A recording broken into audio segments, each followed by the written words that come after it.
নমস্কার বন্ধুরা, আপনারা দেখছেন ভারতের অ্যাকশন। আপনাদের সঙ্গে রয়েছি আমি অমিত। বন্ধুরা, বাংলাদেশের যে মূর্খ বলদের দল যারা রয়েছে আর কি, তারা আমাদের এই যে সীমান্তবর্তী এলাকায় এসে, আমাদের বর্ডারের পাশে এসে, কাঁটাতারের পাশে এসে তারা যে ব্যবহারগুলো করে, সেই সব ব্যবহারগুলো কিন্তু মোটেই আমাদের দেশের কোনো মানুষ করবে না। কারণ হচ্ছে কি, শিক্ষিত আর অশিক্ষিতর মধ্যে একটা পার্থক্য থাকার দরকার আছে, আর এটাই হচ্ছে পার্থক্য। আজকে একটা প্রতিবেদন আপনাদেরকে দেখাবো, যেটা দেখবেন এবং বুঝবেন ভালো করে যে আমার বলার কিছু দরকার পড়বে না, আপনারা দেখলেই বুঝতে পারবেন যে পার্থক্যটা কোথায়। এরকম হাজারো ভিডিও রয়েছে। আমরা এটা জানি যে বর্ডার যারা পাহারা করছে তারা হচ্ছে বিএসএফ, ভারতের তরফ থেকে। তাই বর্ডারের দায়িত্ব তাদের উপরেই দিয়েছি আমরা। আমরা তাদের সঙ্গে কিন্তু বেশি রকম দাদাগিরি করতে যাই না। আর আমাদের এলাকা ওই ক্রস করে ওই বর্ডারের পাশে গিয়ে, তার কাটার পাশে গিয়ে আমরা কিন্তু এইরকম করতে পারি না। আমি কিন্তু একদম পিওর বর্ডারের লোক। আমার বাড়ি একদম সীমান্তে, ভারত বাংলাদেশ সীমান্তে আমি জন্মিয়েছি, এখানে আমি বসবাস করি।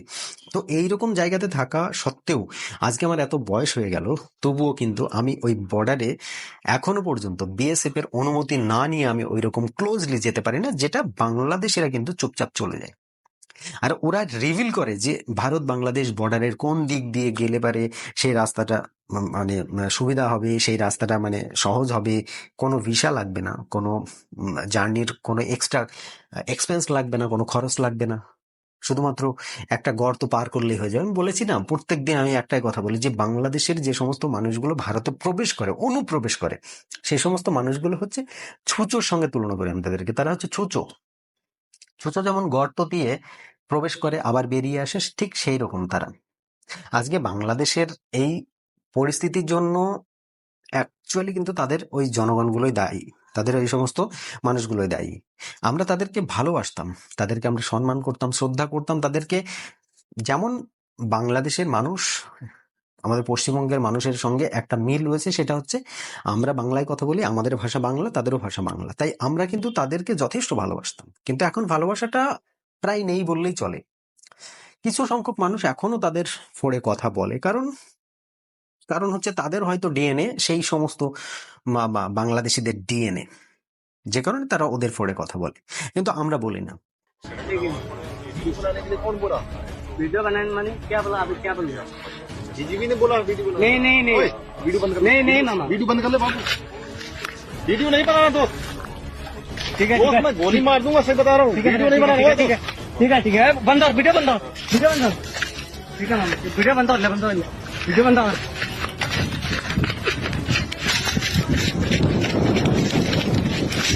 अरे भाई क्यों गोली मार रहा है भाई?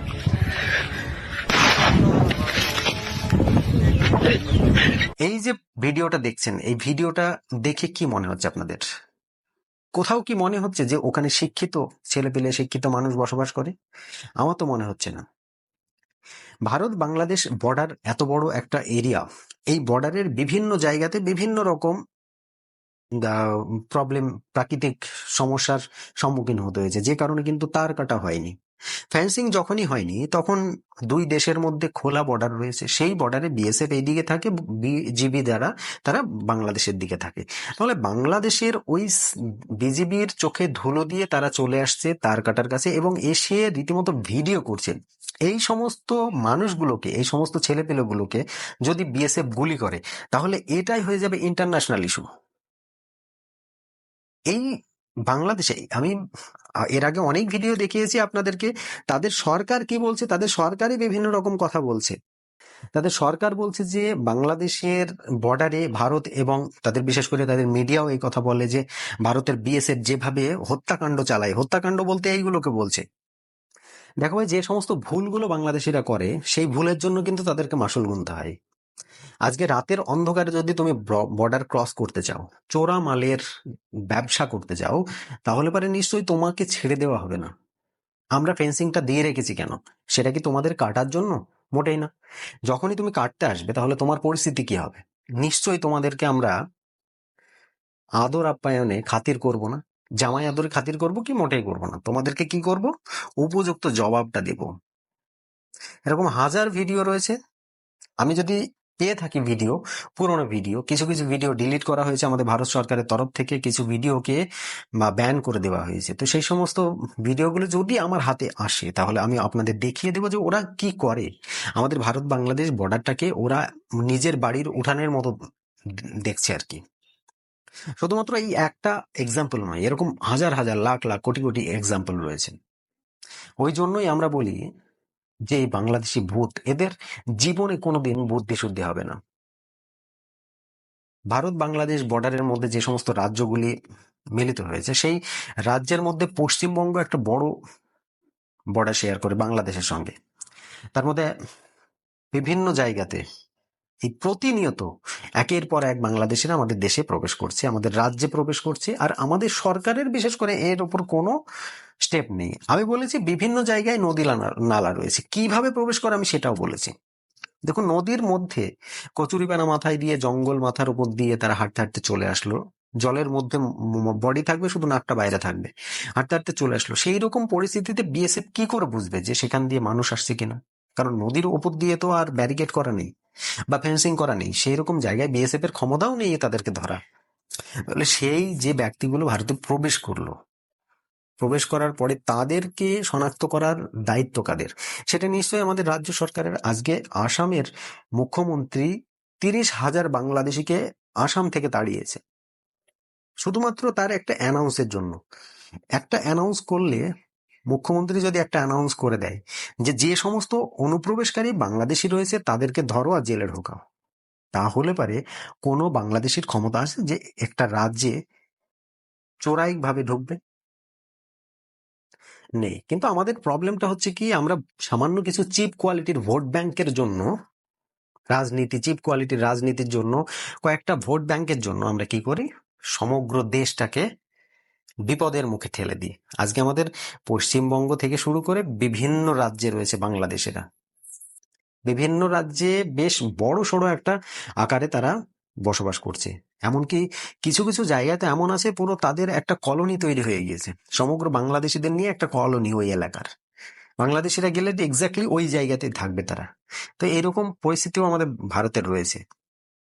আমরা বেশ 1-1.5 বছর আগে আমরা দেখলাম যে ওড়িশাতে বেশ কিছু জায়গাতে বাংলাদেশিদেরকে ধরে ধরে খেদিয়ে দেওয়া হচ্ছে, মানে যে সমস্ত হকারি করুন। তার মধ্যে কিন্তু শুধুমাত্র বাংলাদেশ নয়, তার মধ্যে আমাদের পশ্চিমবঙ্গের যে বাঙালিরা রয়েছে তারাও কিন্তু ক্ষতিগ্রস্ত হচ্ছে। কারণ দেখুন, উগ্র মেজাজি যখনই যাকে বাংলা বলতে দেখছে তাকেই ধরে মারধর করছে। সেই রকম জায়গায় দাঁড়িয়ে আমাদের দেশের মধ্যে একটা মানে গৃহযুদ্ধ শুরু হয়ে যাচ্ছে।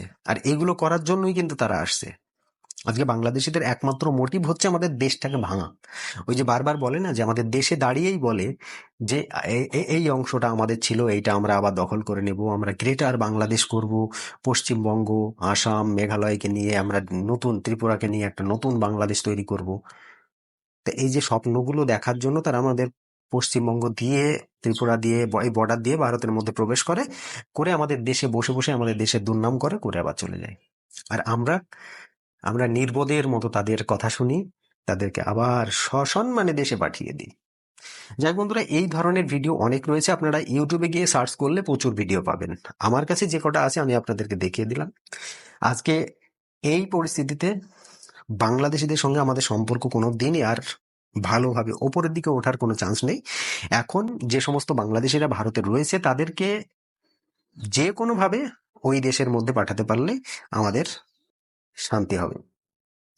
আজকে এই ভিডিওটা আপনাদের যদি ভালো লেগে থাকে অবশ্যই একটি লাইক করবেন, শেয়ার করে আরো সকলের কাছে পৌঁছে দেবেন। আমার চ্যানেলটিকে সাবস্ক্রাইব করতে ভুলবেন না, আর পাশে থাকা ওই বেল আইকনটি কিন্তু অবশ্যই বাজিয়ে দেবেন। আজকের মতো ভিডিও এখানে সমাপ্ত করছি। সকলে ভালো থাকবেন, সুস্থ থাকবেন, ধন্যবাদ।